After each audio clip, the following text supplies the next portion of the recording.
What's up, y'all, and welcome into the Jack Vita Show. I'm your host, as always, Jack Vita, back here on June 13th, 2023, for a special golf episode of the Jack Vita Show. That's right, we've got a lot going on in the world of golf. The LIV merger with the PGA Tour, US Open coming up this week. Everyone's been loving the golf series on Netflix. It's been quite a year for golf. Like, we're really crossing over into mainstream media more so than we maybe had in years past. But this is one of the craziest stories that I can remember as it pertains to the world of golf, is this merger. We're going to dig into it, and I have the right guy joining me today to discuss it all. Hard to believe it had been over a year since the last time we did a podcast. Life had just been flying by for both of us, but Garrett Powell, he's no longer talking about the Bachelorette. He's moved on with his life, and he's a golf pro in Birmingham, Alabama. Garrett, welcome back to the show. Great to have you here. Thanks for having me talking about something I actually know a lot more about than baseball and the Bachelor world. I mean, you know your baseball, but this year you've been busy. You haven't been able to keep up. Yeah, a lot happening in the golf world too, which is great. It's good for the sport, good for ratings, good for everybody. All right, so we're not going to waste any time here. I know we've got a lot of listeners who are really, I think the best thing we can do is let's break this down and let's simplify it. Let's explain this merger for dummies, because I think there are a lot of people that are saying, what's going on with this LIV thing? How did we get to this point? I mean, because I was quite shocked at this conclusion, although Garrett always has these bold predictions. So I feel like Garrett may have predicted this 2 years ago. All right, so give it over to you. PGA Tour has been around for a long time. They used to be an entity and owned by the PGA of America, but they split apart, I believe, in the mid 80s. So now they're their own separate entity. The PGA of America basically hires and entitles PGA professionals. That's what I am, experts in the business of golf. PGA Tour hires professional golfers. So you can be a PGA professional and a professional golfer. You cannot be a professional golfer and a PGA professional. Professional golfers make their money off of tournaments and sponsorship deals and stuff like that. PGA professionals like myself, we make our money off of teaching, running shops, sales reps on the business side of golf, but we can also make our money as professional golfers. So PGA Tour has been a big monopoly in the industry for a long time. There's always been talks of rival leagues happening, and that's really because not really because players thought they were treated poorly on the PGA Tour, but I would also argue that players didn't really know how badly they were treated because there was no one that offered them a better solution. So Greg Norman has been heading up, starting a rival tour since like the mid 90s. And he got with the Saudis and started LIV Golf. I'm actually a big fan of LIV Golf. I'm getting a lot of hate for that, but I like competition. I think competition only makes things better. And the common misconception is that if you are a player on the PGA Tour, then you're walking away with millions of dollars at the end of the year. And, oh, you play golf for a living, you're on TV. Well, it's a lot more complex than that. It is a very stressful life.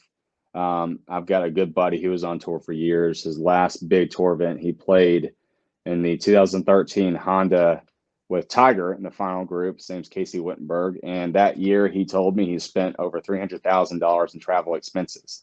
And that's not flying private to every event. That's like the bare minimum, just how much he played on a global schedule. And you think about it, I mean, you shoot even par over the course of a year.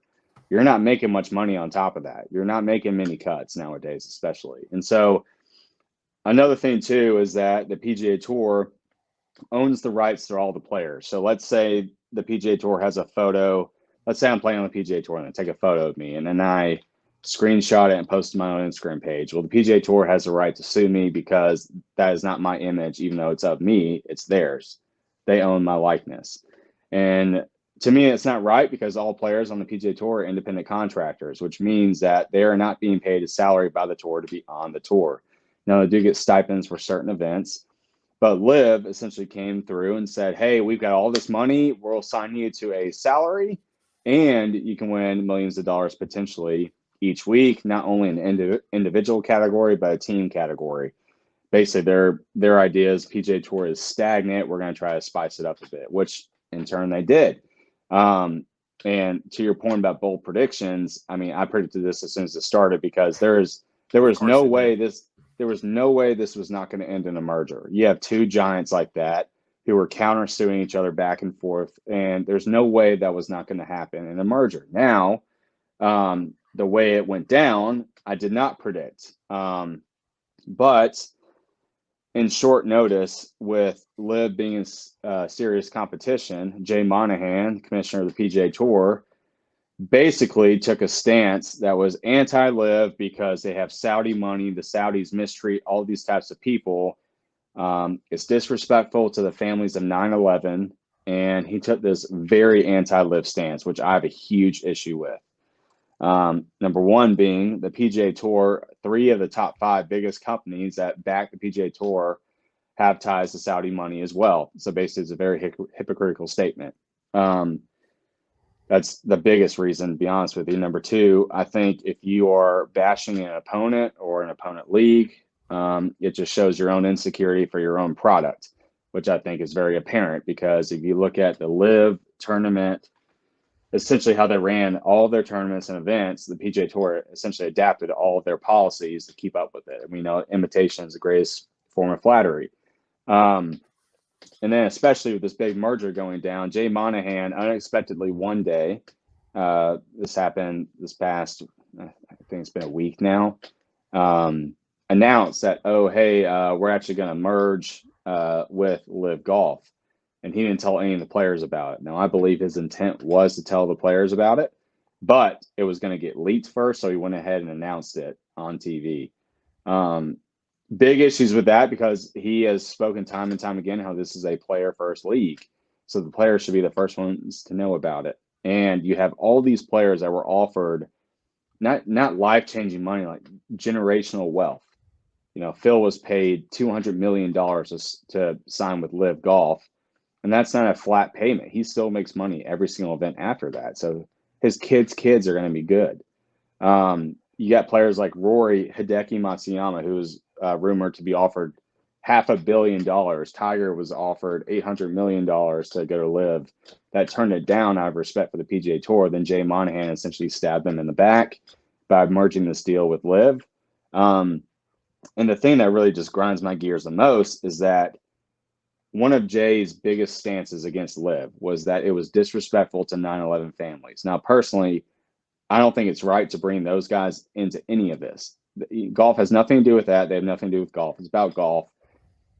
As soon as they signed the deal, there was no apology made by Jay Monahan to the families of 9/11, who he used to try to pin people against LIV.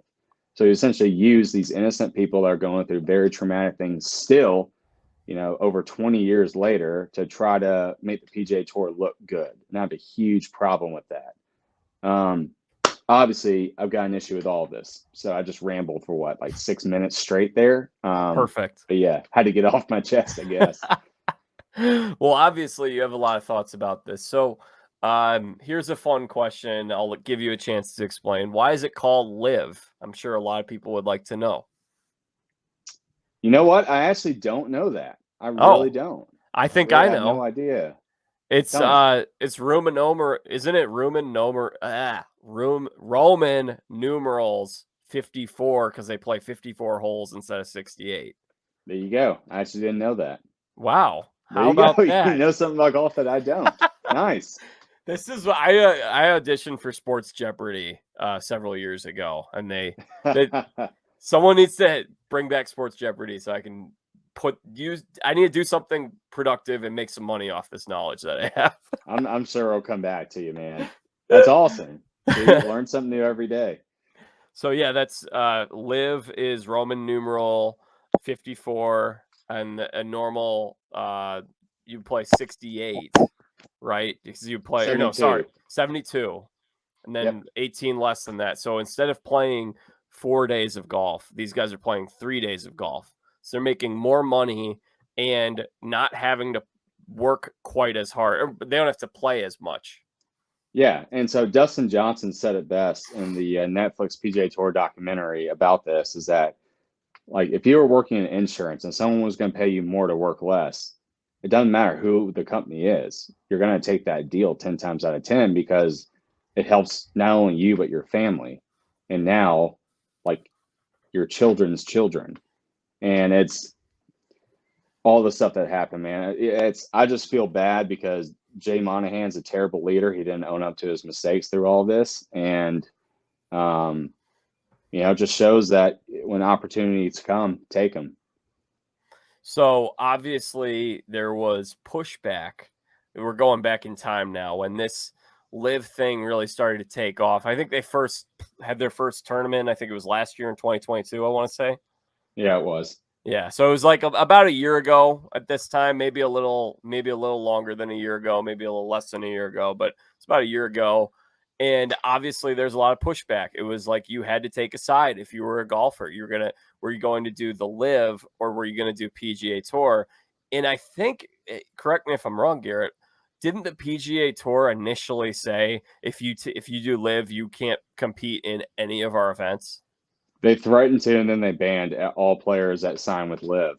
And again, it's like, you're taking names like Dustin Johnson, Cameron Smith, Phil Mickelson, all of these guys joining this league, the biggest brands in the game of golf, and you're telling them you can't play in a tour event. I mean, that's going to lead to catastrophe long term down the road, which, again, as a golf fan, as an avid fan, it's what I do for a living. Watching the PGA Tour without these big names on it became boring. I would recognize one name on the top 20 on the leaderboard, and you have no personal interest because fans watch the sport not just to see a big name, but because they resonate with a certain player. Cam Smith has a mullet.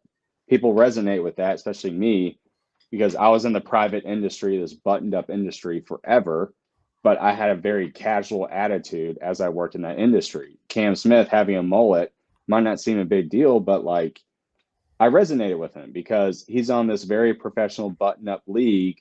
I mean, he was holding the claret jug after he won the Open last year with this screaming mullet coming down, a very traditional tournament that he won with a mullet. I related to that. And that sounds ridiculous to a certain extent to people that don't understand, but fans relate to your story. And so when you take those stories away from the PGA Tour and you put them elsewhere, the PGA Tour is going to suffer from that. And it did, which is why they merged.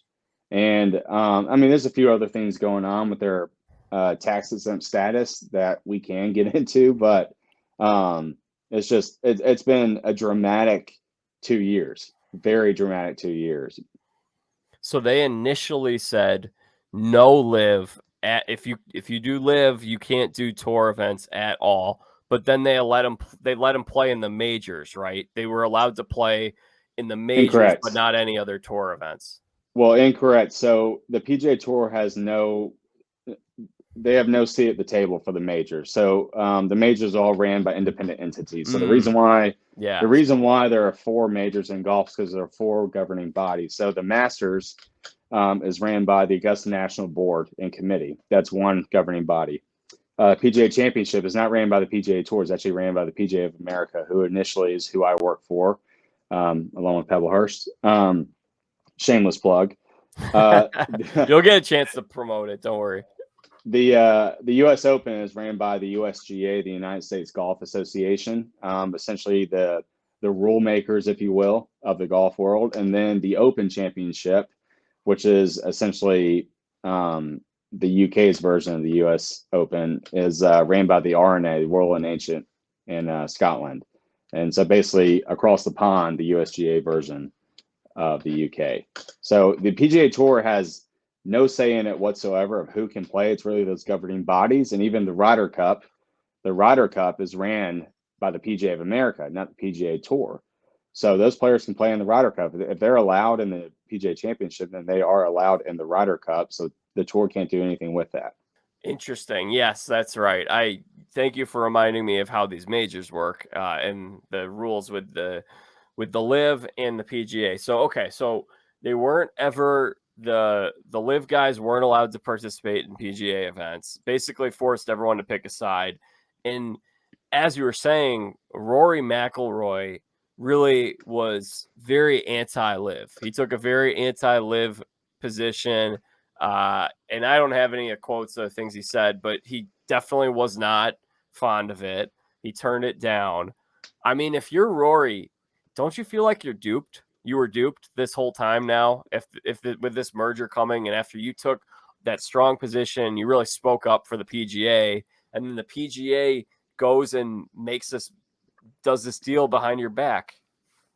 Yeah, the PGA Tour definitely did give him the shaft and other players the shaft too. Rory's always been very outspoken, so I think the PGA Tour was simply searching for a leader, a face to kind of put on this movement. But what I don't get is that Rory, through recent interviews, even after this merger, is still not calling out Jay Monahan, because that's who really duped him more than anybody else. Jay Monahan and Rory were like teammates, essentially, to put it. And Jay stabbed him in the back. And instead of saying, "Hey, man, like, I don't appreciate what you did. What you did was the wrong move," he said, "Well, I still hate LIV Golf," which I just think is an egotistical move. And I think it's partially done out of ego and partially done because he's probably embarrassed that he stuck up for this whole time, only get backstabbed. But yeah, it's not just him; it's multiple players too. Other players such as, well, Hideki Matsuyama turned down $500 million. Tiger Woods turned down $800 million. Will Zalatoris, who is out for the whole year with a back injury, turned down $135 million. In theory, if Will had taken that money and never been able to play golf ever again, he'd still have that money. Now he doesn't. And his future's up in the balance because of a back injury, which in golf is detrimental. Just guys like that. Cameron Young turned down a lump sum. Scotty Scheffler hasn't been exposed how much he turned down, but he turned down a bunch too. And so all these guys, and you have to think about, oh, will they make enough money? Well, yeah, they make enough for themselves, for their kids, but you're talking about generational wealth, something that is not easily achievable. And they all got duped because of Jay Monahan. So all these guys get their money from the LIV, and they're set. And if you didn't take the money from the LIV, you're never going to get it. I mean, unless do you think there may be something going on behind the scenes of, hey, you know what, there might be some financial settlements because of these players that didn't take it initially and never did take it really. Well, I know. Well, because that LIV and PGA Tour are simply combining entities now, they are going to offer players salaries to stay on the league. However, there is no benefit to offering them an absurd amount of money. Rory, who was worth $600 million, is now worth $5 or $1 million. I mean, where else is he going to go now? Nowhere. There's no rival league, so there's no reason to pay him a ton of money now. What you will see, and I guarantee you this will happen in the future, are players suing the PGA Tour for essentially misleading them, because the tour said this whole time, "Hey, if you stay loyal to us, we will take care of you." And nothing has happened yet. And I guarantee you the tour cannot take care of them like Saudi money could have. And as bad as that sounds, again, the tour, 3 of their 5 sponsors are backed by Saudi money. So it's essentially one and the same. So you're going to see lawsuits across the board in the future. I'm not sure when it's going to go down and how it's going to go down, but I know some players I've already talked about suing the PGA Tour. Yeah, I think we'll see that too at some point. So you mentioned the Saudi money thing. You never had really any hesitations with that or reservations about that? No, because we had a president, George Bush, that invaded a country called Iraq on false pretenses, saying they had weapons of mass destruction and killed millions of innocent people because of it. And, you know, we're all wearing Nikes, holding an iPhone that are both made by slave labor, yet we're willing to call these people bad people because of what they do. And it's like, that's always been my pretense, is that, I mean, I'm not saying what the Saudis do is correct. It's not. But people are willing to turn a blind eye on what we do as a nation and point the finger at somebody else. And that's my issue, is that, you know, it's all it's all corrupt, it's all bad, and we have to look ourselves in the mirror first before we point the finger elsewhere. That's my whole point with it. And how about all the money that the NBA is collecting from communist China? I wasn't going to go there, but now that you mention it, it seems like a good time to mention it. Yeah, I mean, exactly. It's like it's all dirty. When you look at it, people that are making this absurd amount of money, it is all dirty. And the more I research it, the worse I feel, man. Like we talked about before this podcast, I just think it was a hit piece put on by the PGA Tour because they knew they had an inferior product. And again, just bringing in the families of 9/11 into golf. I mean, that was just such a low move. And after the settlement, not apologizing for using them as pawns when clearly that's what they use them as. That's an even lower move. And that just leaves such a bad taste in my mouth. Dave Portnoy had a great rant about it on his Instagram, and I absolutely agree. I won't repeat what he said. You can go check it out for yourself. I absolutely agree with this sentiment with it. It's terrible. Yeah, and I think really, like for me personally, I wouldn't have an issue with Monahan saying that had he stuck to what he was saying the whole time. But it was hypocritical for him to say what he said and then merge with this entity, because then it clearly shows that you never felt that way to begin with. This was, like you said, you were using that as pawns, as a way to try to take on this league.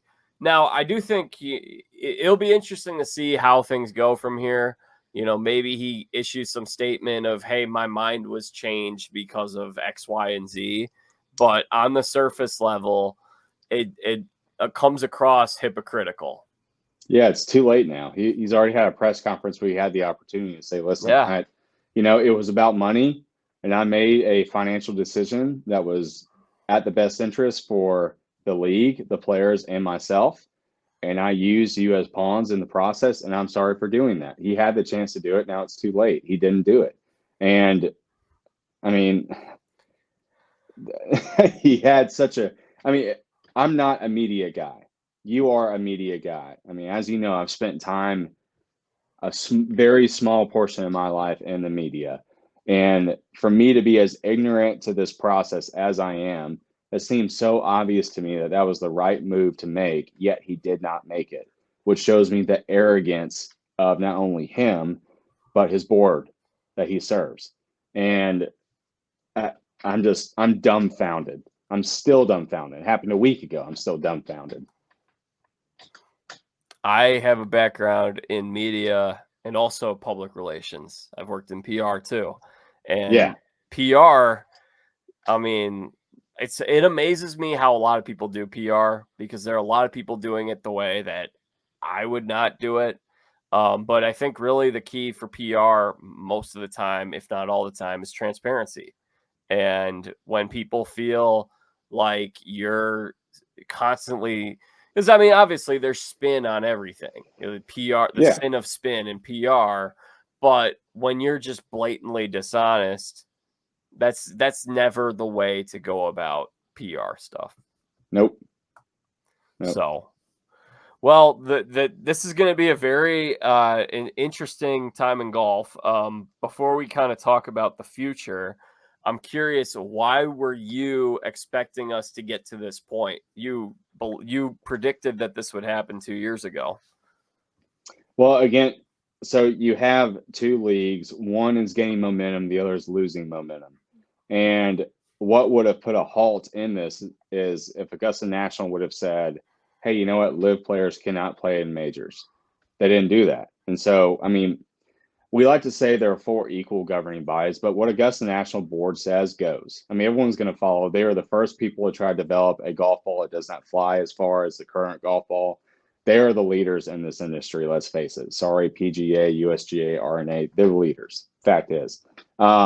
Also, the World Rankings Committee had the opportunity to not include LIV players in the World Rankings, and that would axe them out. That would be, I mean, PGA had a big push for that. to try to backdoor players to keep them from playing in majors to say, oh, well, LIV tournaments do not count towards world rankings. Well, again, that didn't go through either. And so at some point when you have two powerhouses, you're going to have a handshake deal in between. You're not going to have two rival leagues when, and that, I guess that's my whole problem with all this. If Monahan from the get-go would have been like, hey, we welcome competition. We like what we have. We'll even coincide and have two tournaments where LIV players versus PGA Tour players, like the President's Cup, which the PGA Tour does own. It happens on an off year. Ryder Cups every 2 years. In between those are the President's Cup. Traditionally, it's the United States versus Australia and Asia, basically the rest of the world besides Europe. And it's been, I mean, ratings have been tumbling, and it's an opportunity for the tour to pick that up and say, hey, we'll play the LIV guys instead of doing us versus the rest of the world. But they didn't do that. They took the stance where, hey, we're going to dig our feet in the ground and we're completely against this. And I just think eventually when you have two leagues like that who keep suing each other and countersuing, they're not going to keep countersuing for decades on end. They're going to merge at some point. And I mean, you've seen it. I forgot, what year did the NFL merge? Oh, the good old USFL merger. Yes. It was I think, or I don't think they didn't merge, but there was a lawsuit. There was an NBA ABA merger though. Exactly. It happens. 70s. It's going to happen at some point, because at some point the league that is gaining momentum, LIV, is going to get recognized by the PGA as it was already a threat, but a more serious threat rather. And the PGA is going to want to be a part of that. And, you know, the financial backings of LIV had, in my opinion, deeper pockets than the financial backings of the PGA, which again was technically Saudi still. So yeah, it was just going to happen at some point, man. You take two giants, they're going to merge at some point. I'm sorry. I misspoke, by the way. The AFL, you were speaking of when the AFL and the NFL merged, and that was in the late 60s. Yeah. That happened. Okay. Yeah. Okay. You weren't just making that up. I'm sorry. I was about to say, I watched the I documentary. I watched the documentary about the original USFL like maybe a year ago. So I think that was just on my mind because they wanted to merge with the NFL, but they never picked up enough steam. They weren't able to. Gotcha. But do you think that this LIV was a success from what they set out to accomplish with creating this thing? Not just for LIV, but for golf in general. I mean, without LIV, PGA Tour players would not have received huge bonuses and heightened events. They wouldn't have received certain benefits they didn't have prior to that. And basically, that's why I like competition. It's like competition only makes things better for everybody. So yeah, I mean, right now, LIV is the winner. PGA Tour technically are winners. DP World Tour, which is part of the PGA Tour network on the European side, is a winner as well, because they all three merged. I mean, the losers are frankly guys like Rory and Hideki, who didn't take the money when they had the chance to. I'm not going to include Tiger in that because $800 million is just another drop in the bucket for him. As weird as that sounds, he doesn't need that. But still, I mean, like Hideki, you take $500 million and on top of everything else that he's made, I mean, that's going way down the family tree. And I would be just awestruck if that happened to me, if that was him. But yeah, everyone but those guys won. So I teased this at the start of the show. I mean, is golf back? Like, is golf really are we on the up right now? Is golf becoming more and more mainstream? We've got the Full Swing show on Netflix, which I know a lot of people watched. I've seen a little bit of it, and I've heard it was very good. I'm certain we'll get a chance to speak. You'll get a chance to talk about that shortly. But then you've had this big merger, which was one of the biggest golf stories. Like, this is probably, I think of this merger being the biggest golf story, and this is going to sound bad, but the last gigantic golf story was 2009. Tiger Woods getting in a car accident in the middle of the night and having a situation with his now ex-wife. So anyway, going back to, is this like, I mean, is golf, is this thing growing? You were talking a little bit about how this is a good thing for the sport. Well, so truth be told, golf's been growing in the last 3 years already, thanks to COVID. COVID grew golf 23% in 2020, and that is huge. The private club that I was employed by at the time in 2020, we were on pace to increase rounds by 28% that year, which is gigantic. So yeah, it's been growing ever since then. This is only going to assist in that growth moving forward. But I'm curious to see exactly what's going to happen moving forward because of this merger. Any predictions now for the future of the sport? I mean, you always have these big predictions. I predict my pessimist mind that 2024 will be similar to 2020, which means the game of golf will only grow even more. I'll leave it at that. Interesting. Okay. All right. So, well, there's some good news and bad news there. Good news for golf. Full swing. Have you watched the whole series? What'd you think? Yeah, it was awesome. It passed the girlfriend test. I mean, my girlfriend cried. I think it was episode 3 with Sahith Theegala, who's a PGA Tour player he went to Pepperdine, California. And Sahith Theegala and Tony Finau, I think they both had an episode, maybe with different episodes, but Tony Finau's a big family man. My girlfriend actually cried because she was like, he's so awesome. And every tour event, she's like, how'd Tony do? How'd Tony do? And I'm like, you didn't care about golf before you watched this. But yeah, it was awesome, man. I really enjoyed it. My concern would be with the non-golf populace enjoyed it, but it had plenty of drama, and so I think they did. It was great. I love this. This is the new marketing tactic. First of all, it's Netflix. Netflix is a gigantic entity. Like, you've got, I think, 230 million subscribers on Netflix. Netflix is pop culture right now. Netflix, and pop culture isn't what it used to be. We don't really have central pop culture like we once did when there were only X number of TV shows on. Yep. It's not what it was, but for what we have today, Netflix is the hub of pop culture as it relates to TV. And this Drive to Survive show figured this thing out with Formula One racing sometime in the past 5 years. And all of a sudden, there are all these people that had, like, I know some people who they weren't sports fans, but they heard that Drive to Survive is this great show. And now they're huge. They're now Formula One every Sunday morning after church. They record the race, they watch the race, and they're really invested in their favorite contestants, characters, competitors. And I think it's a really brilliant marketing tactic. I think every league is going to want to get in on this in some capacity. Yeah, that was the Kickstarter. I watched a little bit of it too, man. And even I was like, I mean, I have no idea. Talk about a sport that I just know nothing about. I was captivated by it just because, again, people don't relate to like who's the winner and who's the loser. They relate to stories mainly overall. And Netflix gives the sport a platform to tell those stories. And whether you like or dislike people, I mean, a lot of people hated Dustin Johnson because he was like the first big name to go to LIV, but he told us out of the story. And it was interesting to see. You know, Brooks Koepka, he was on the Netflix documentary too, and he did not have a good look. Now, in reality TV background, I'm going to argue that if he was still playing on the PGA Tour, he would not have been given that edit. However, he was going through some stuff that regular people be like, oh, you play golf for a living on TV. What are you worried about? Well, it's serious issues. It's stuff that, you know, no matter what phase of life may always get to you. You know, what is my purpose? What am I doing?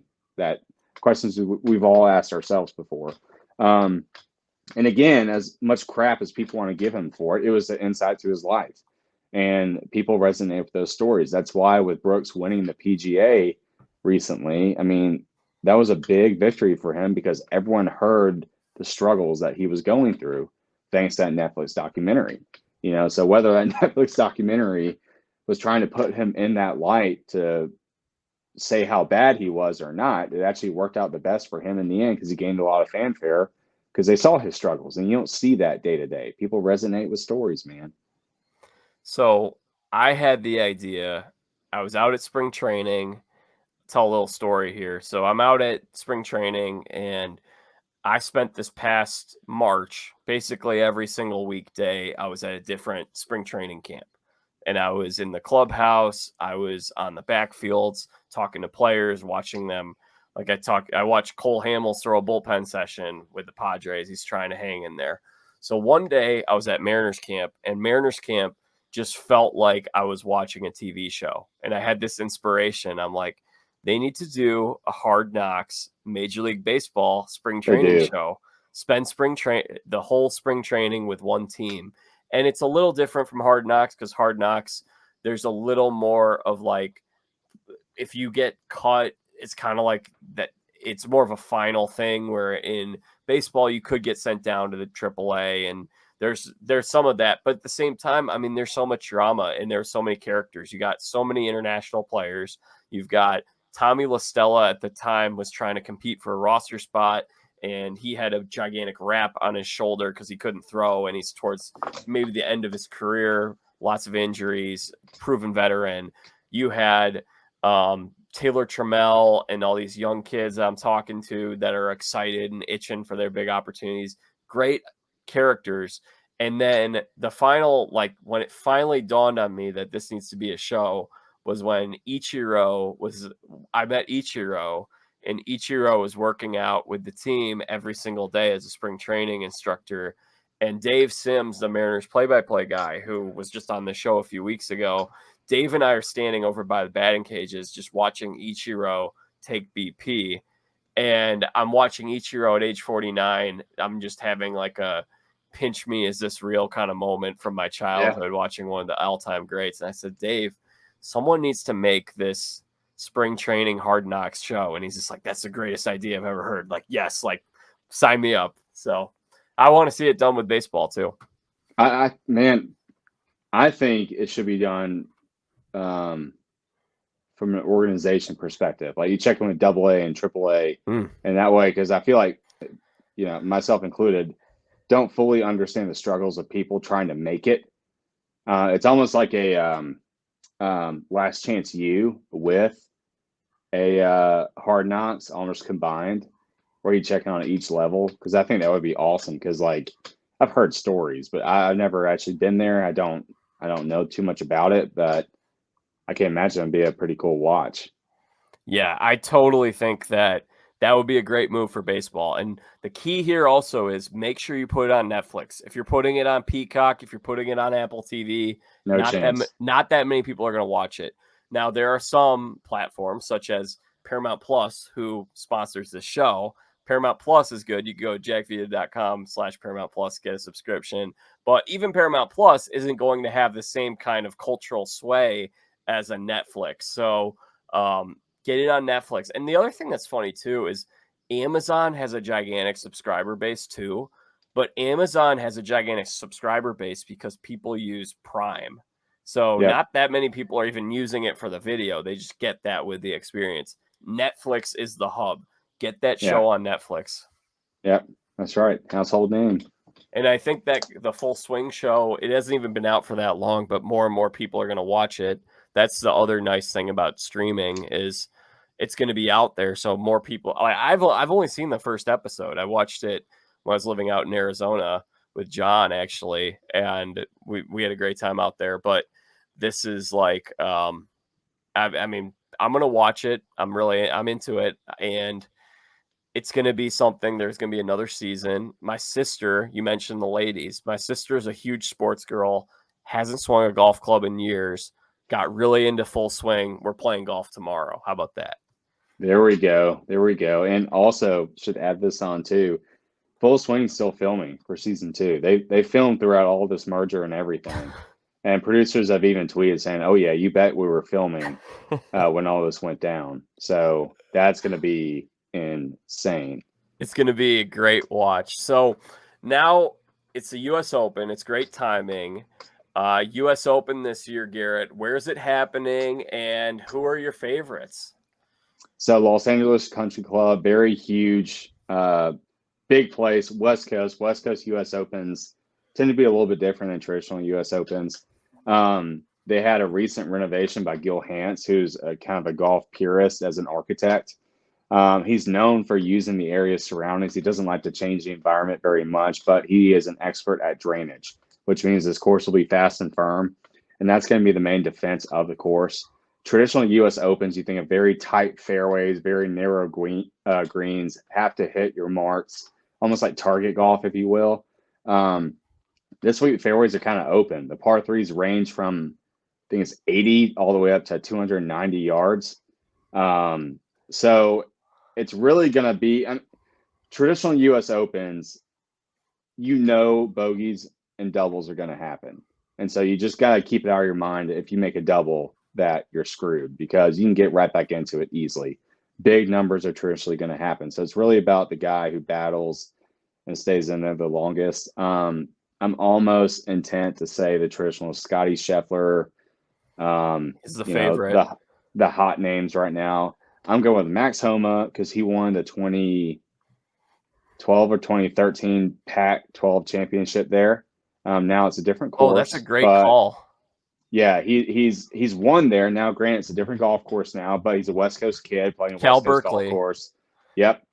I'm going with Rory. He's on a cold streak, but Rory, in a recent interview, said how much he loves West Coast U.S. Opens. Torrey Pines have one.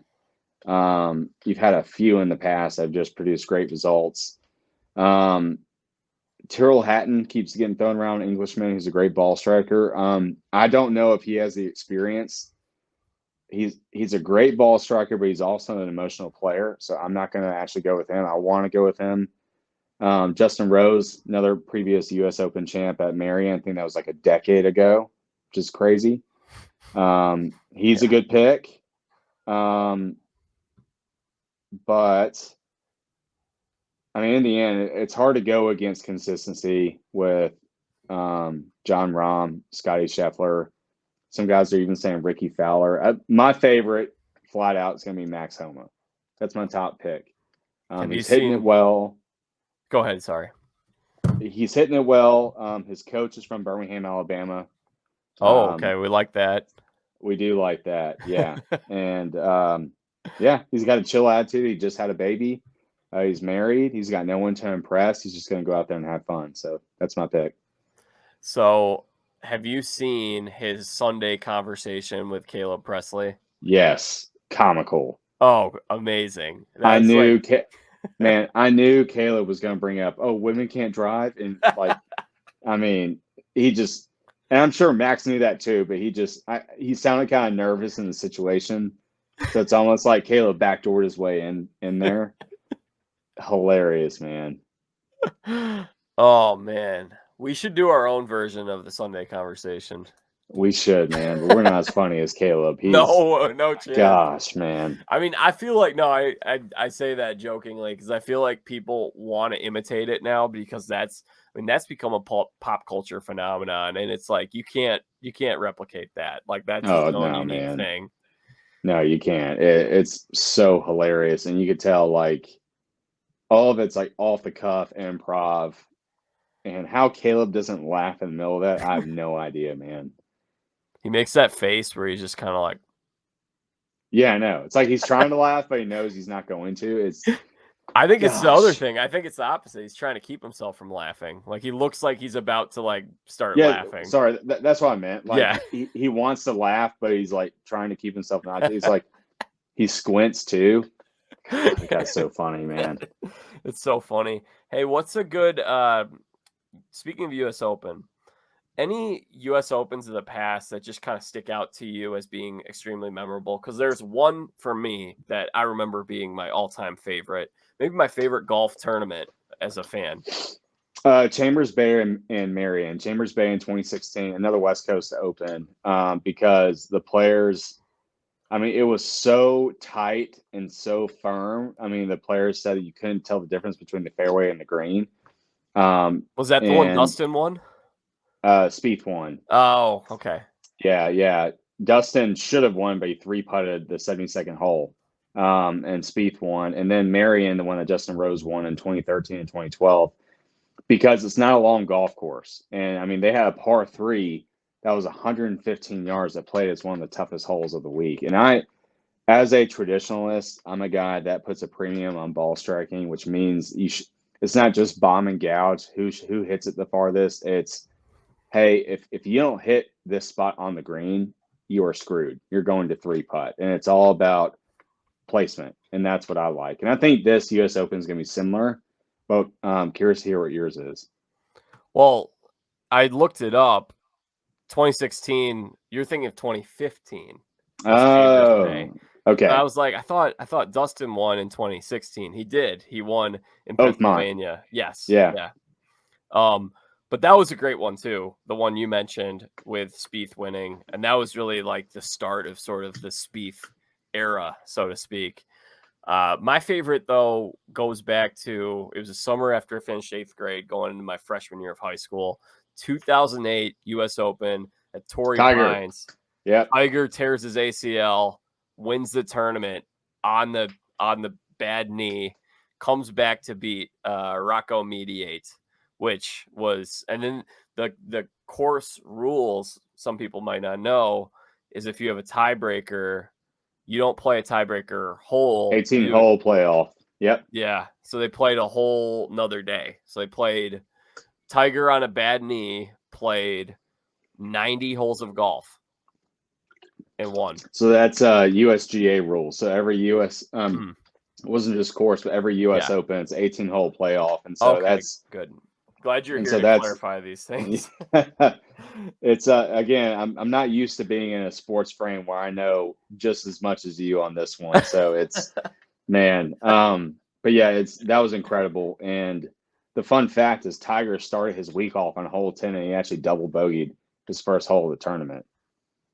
Yeah, he had to come back. Well, how much was he down by? Because Rocco led most of that tournament.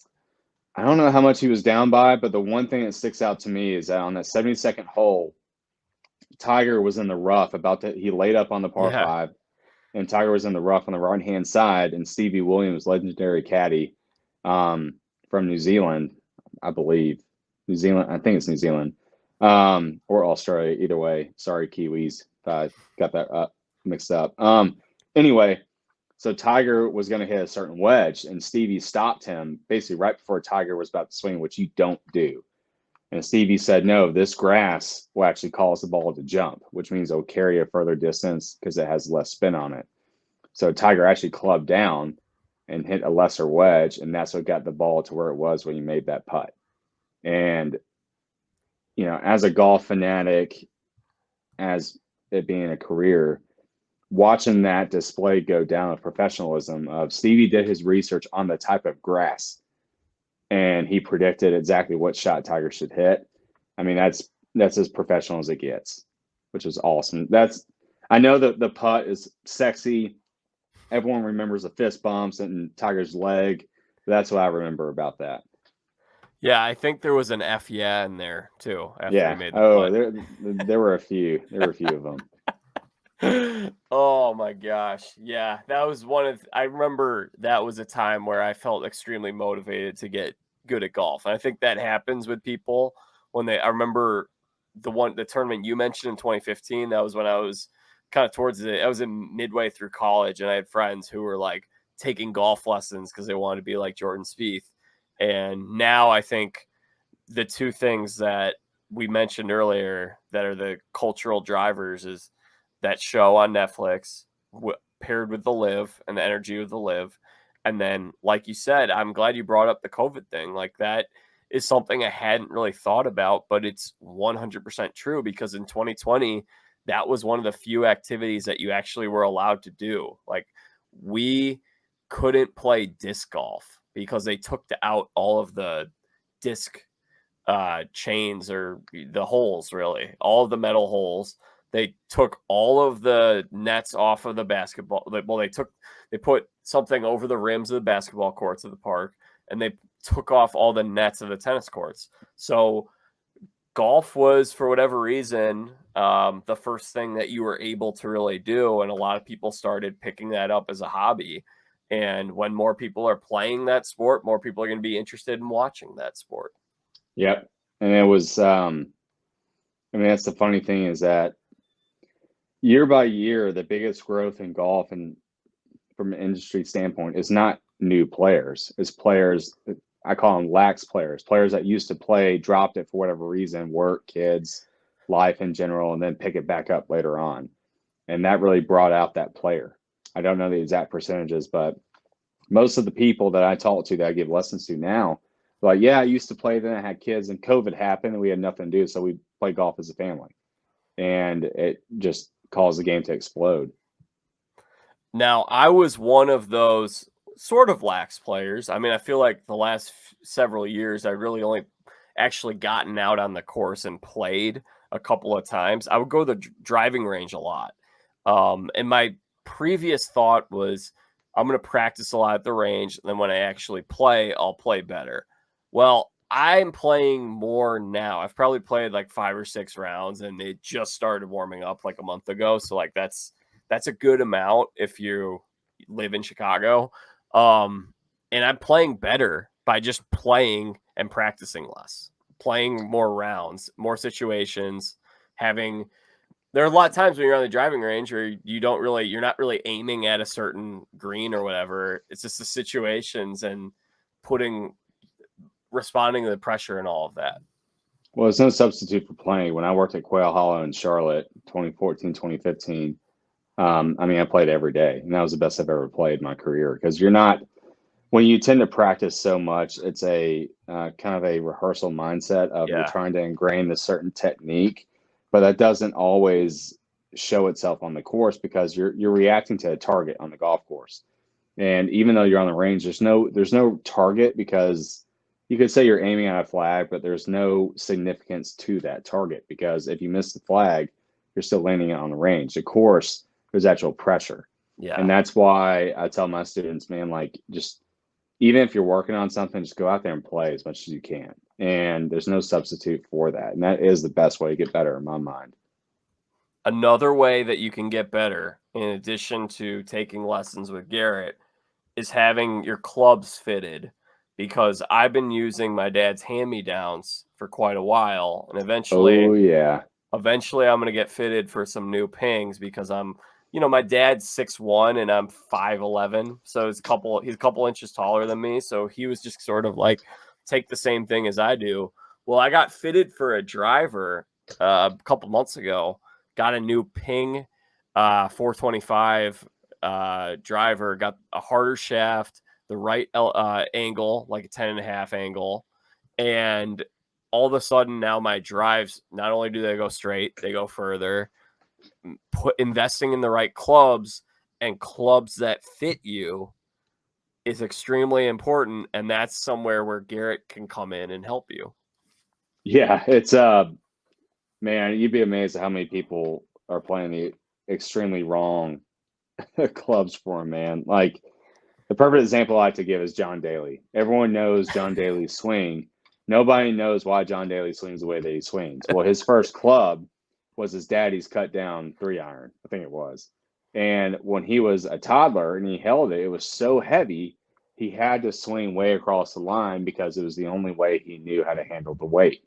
So arguably, if John was fitted when he was 4 or 3 or whenever he picked it up, his swing would look way different than what it does right now. And I like to think I'm good at teaching, but I know I'm good at fitting. And it's something that it's highly overlooked because I know when I first started playing, I remember thinking, someone told me to play a different golf ball than what I was playing. I was like, it's a golf ball. How much does it matter? Well, it matters a ton.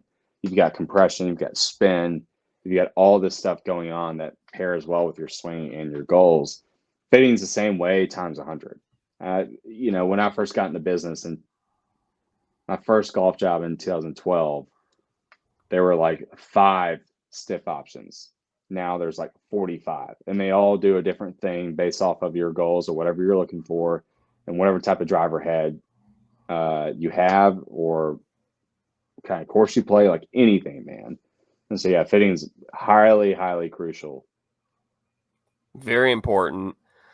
I've been telling it to a lot of guys because I've got some friends who That's another thing. I mean, I've spent a lot of time in Arizona over the past year, and if you live in a place like Arizona, you're going to maybe not everybody, but a lot of people are going to invest more in golf because they can play year round and they've got great courses there, and it's a great way that you can spend time with people. So one of my friends, Chase and I went to the PGA Superstore just to kind of walk around because we had gotten breakfast at Snooze when I was out there right before I came home back in April.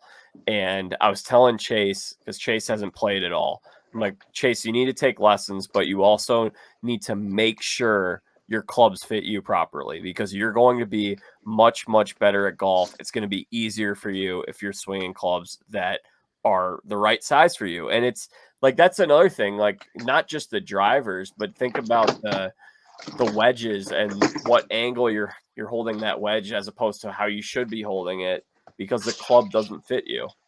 Yeah, man, it's all different. And like I do a bunch of putter fittings too, and putter fittings at Pebblehurst is kind of our bread and butter. And you know, the best stat I know to give to people is that over a 2019 season on the PGA Tour, between 74 and 78% of every shot hit by every player on that tour was made with 3 clubs: driver, some sort of wedge, and a putter. Yet everyone gets fit for driver, even though you only hit it up to 14 times a round. Hardly anyone gets fit for wedges or putter, which you use for 70% of your round. But you know, that's something that people will tend to overlook. And I would just say, if you're nervous about getting fit, it's easy to do. But what I would do is I would ask as many questions to your fitter as possible. And if they can't answer them completely without sounding like they're trying to tell you something, go somewhere else. Because more than likely there are a lot, like in every industry, where a lot of guys will kind of fake it till they make it. So you have to, it's not just about getting fit. You have to find the right fitter who's not tied in. Like I play Strixon with everything. I'm a Team Strixon member. I'm also open about being a Team Strixon member. One of my lines that I use when I fit say, hey, by the way, I'm completely biased because I play Strixon. So if I speak overly positive about a certain brand or about a certain club that Strixon offers, is because I'm biased. Now, the numbers may show that's the best thing for you, but I just want you to know ahead of time that I'm completely biased. Because what I tell people is that my job is not to sell you something. My job is to make you better. If selling you something is part of that process, great. Sometimes it is, sometimes it's not. But you have to have a fitter that has that process in mind, that they're not just trying to get you out of the door with a sale. They're trying to make you better. And so I would encourage people to pursue that route too of, hey, make sure you know who's fitting you and what their goal is when they are fitting you. And if you live in Alabama, you live in the South, come Come and on, see baby. Garrett. Come on. Pebblehurst, shameless plug. We're back. Give your plug. Yeah, so I'm the director of golf and director of instruction at Pebblehurst. Sorry, Jack, hold on. Right in the middle of all that. Director of instruction and director of golf at Pebblehurst Golf and Putter Lab in Homewood, Alabama, a suburb of Birmingham. Over 9 years of experience in private golf now. So we're I call it a mom and pop shop. It's me and the owner that work there full time. We specialize in basically everything that no one else in the area carries. And if you've played golf before, you've probably heard of Peter Millar. It's a big brand in golf, and we like to say that we love Peter Millar, but we'll never carry it because everyone else in the area has it. So we carry a lot of Linksole, Grayson, G4, Cricket. We specialize in brands you've never heard of, but we also have access to brands that you have heard of. So we've got everything there too. So you should come on by. Sounds good. I need to come out there sometime. I still haven't made it out there yet. Yeah, you do, man. You do. It's I mean, make sure, as much as I hate to say this, make sure to schedule time because we're getting super busy, man. But yeah, please come. That'd be so funny. I just show up and Garrett's like, Jack, I love you, man. I'm sorry, but I've got like 5 guys who are about to come through here. Dude, like today's a perfect example. I checked my schedule at 5:30 this morning. I had 4 appointments from 5:30, from 9:30 to 5:30. And I was like, sick. It's gonna be an easy day. Like I love what I do, but don't get me wrong, this time of year, I appreciate easy days. I go into the shop at 9 and I'm booked solid from open to close. Well, I previously last week, I'm starting to book like an hour lunchtime now because I didn't have a break. Well, today, one of our VIP customers, if you will, came in and was like, hey, I need a putter fitting. I'm like, well, let's do it. And it happened to be during my lunchtime. So it's one of those things where, again, it's a blessing. It's definitely would prefer this than the alternative. But yeah, man, we're just rocking and rolling. And I think it's because we have a great team and a great product. So before we go, Garrett, you play Strixon ball. What are you using for a putter, wedges, driver? So my putter is made by a guy named Josie, part of Mac Made Workshop, and he's local. He's born and raised he was born and raised in Tennessee, but he lives in North Alabama now. It's a custom putter. It's got a cross on the top, bullet casings on the back, and Birmingham skyline on the bottom. So it's me to a T. Sweet. Wedges, I am Cleveland, which is part of the Dunlap Golf, which owns Strixon and Cleveland. Contracted with them, but I do enjoy their wedges. I am biased. Irons, I play the Strixon ZX7s, which is kind of a muscle back iron. Again, I'm biased, but I love them. Strixon Z-Star Diamond Ball, which is the same ball that Koepka uses, and Strixon Woods as well. Very cool. And your pick again for the U.S. Open, one pick? Who is it? Max Homa, Max previous Homa, that's winner, right. Yep. 2013 Pac-12 championship. So yeah, I'm gonna pull up I think that's a great pick. Let me pull up the betting odds here. I'm curious. U.S. Open betting odds. I think he's relatively high because of his previous win there. Yeah. All right. So, yeah, there we go. Okay. So we've got Scotty Scheffler as the odds-on favorite, then Jon Rahm, Koepka, Hovland, McIlroy, Cantley, and then Homa. So Homa is a plus 1,600 to win. Taking it all day, man. Spieth plus 2,500. Tony Finau, your girlfriend's favorite, plus 2,500. Yep. I love Finau too. He's one of my favorite guys to watch. So, if I'm gonna make a pick, this is me making a wild guess. I'm going to go with. I'm gonna go with Justin Thomas. Not a bad pick. It's a total random guess. So do not bet on any of this. I'll give you, for you, just giant bettors out there, which I know there's plenty that watch this. I'm kidding. I'm not a big bettor either. But I would put money on Gordon Sargent. So fun fact, he's an amateur, goes to Vanderbilt. I've actually played with him many times because he was his dad was a member at Shoal Creek, the club I used to work at. Beat him once. Now, granted, he was 14. I was in my mid-20s. But he's a stud. He absolutely cranks it. He was at the Masters this year. Unfortunately, did not make the cut. But he freaking bombs it. He's had 3 wins already this year as a member of the Vandy golf team. So look out for him, too. Sweet. It'll be fun to watch him. Garrett, is there anything else golf-related? I know you don't get to go on sports podcasts too often. Do you have any other takes or anything else you want to talk about today? I would say do not dial back the golf ball. I don't know if you were aware that was going to happen, but they mentioned USGA, that is. Often, I'm biased because I worked a women's open at Shoal in 2018 or 17.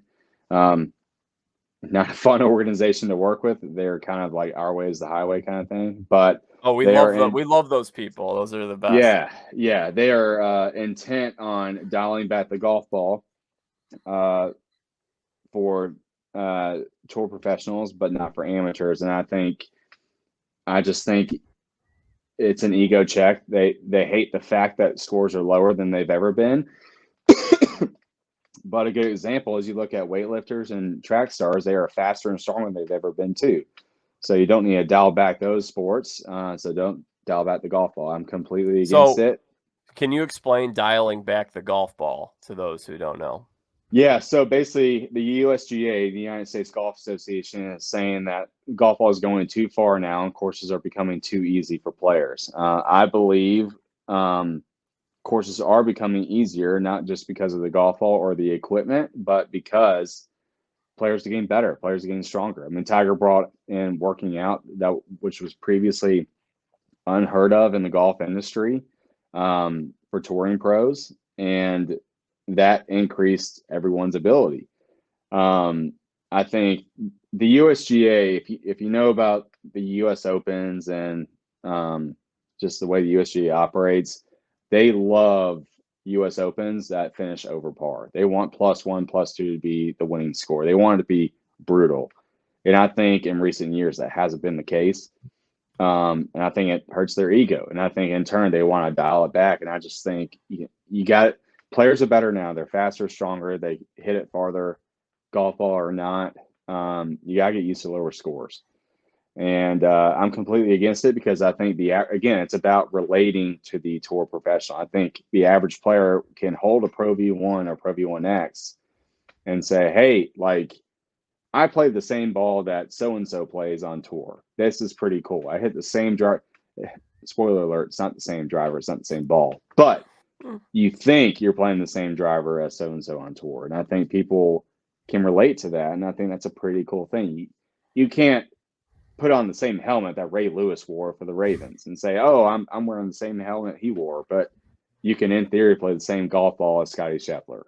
So I just think get used to lower scores. Players are better overall. They're more athletically talented, athletically blessed, whatever word you want to use.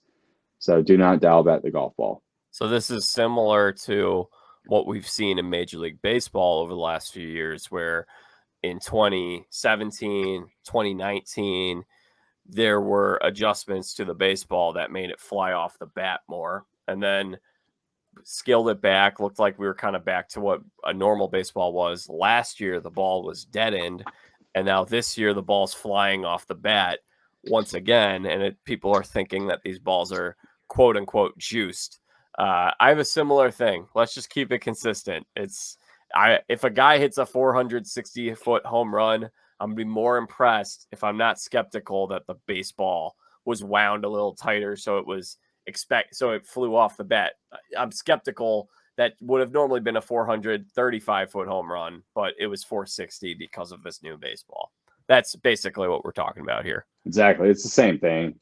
Same thing, man. And I understand a traditionalist point of view with it. But at the same time, let's face it, these tour tournaments are about selling product and selling tickets and entertainment. And I think if you try to dial back DJ, who was hitting at 340 off the tee, and make him hit 280 instead, I just think, and also too, man, it's you. Let's say you take a guy right now, Kevin Kisner's a great example.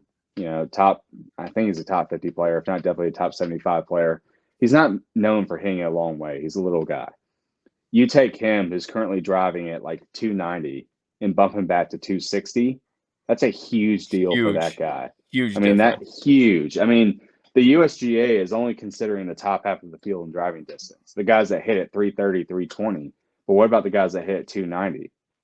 I mean, you're asking them to take they have a 6-iron in their hand on a long par 4 on a tour event. Your average tour par 4 is 6-7 iron, give or take. And now they have to hit a 4-iron, where other guys are hitting from wedge to 7-iron. I mean, it's still a major disadvantage. So you're not helping anybody out with this. You're just helping out your own ego. So let's just keep it as it is. I agree with you. All right. Well, he's Garrett Powell. Follow him on social media, the social media handles, and anything else you want to plug. Go ahead, Garrett. Garrett P on Instagram, and visit pebblehurst.com and hit the appointments down to book a lesson and or fitting. Garrett, thanks for having me, Jack. Great having you back, and let's do it again. Either we hit the Open Championship a month from now. If not, we're only a couple months out from training camp. How about that? Oh, that's right, man. Let's go. Good time in sports. Right. Thanks, Garrett. Thanks, Jack. All right, y'all. That concludes our conversation today with Garrett Powell, talking all things golf. Man, that was fun. I mean, we have done a lot of baseball stuff over the past several months, really. And it's fun to delve into some other sports, which I feel like I haven't gotten a chance to do a whole lot recently. I mean, but I have a little more time now to do some more podcasts. So this was great. I've been playing a lot of golf lately, and I think a lot of people are interested in what's going on with the US, with the PGA Tour, with the US Open. So thank you guys for tuning in. As you can tell, I got some things wrong today. I'm glad Garrett was here to correct me and make sure that all of the information was correct. It was a lot of fun, again, talking with him, and I'm certain we'll speak with him again sometime in the not too distant future. I'm on social media at Jack Vita Show on Facebook, Twitter, and Instagram. Guys, if you're checking out the show, lately I've been having some issues with my Facebook account. I believe I've been shadow banned. I don't know what's going on. People aren't seeing my posts. So if you are finding this podcast and you're listening, please hit subscribe on YouTube and Apple Podcasts, Spotify, wherever it is that you are getting this podcast. Make sure that you subscribe so you don't miss out, and you can support this show by doing that. Turn on those notifications if you're watching it on YouTube. We will be back later this week with a fun conversation with Brooke Struck Stevens from Survivor Guatemala. Had a great conversation with her last week. We taped it already. We have a surprise guest joining us for a short bit. It's going to be fun. Make sure you guys don't miss that. And then we'll be back with more reality TV content next week with Michael Davidson from The Traders talking about his experiences on that show. So little Survivor, a little bit of Traders, and then we're also going to have, I'm certain we'll have a baseball show coming out sometime in next week or so with the College World Series. Man, we did a show last week covering College World Series and who are some of these players that you should watch in this tournament. It's going to be a great tournament. So, and who's going to be playing in like future MLB draft picks that you can watch in the College World Series. I did that with the legendary Jim Callis. So, lots of great content here. Lots more coming soon. And until our next episode, I'm Jack Vita. Bring in the dancing lobsters.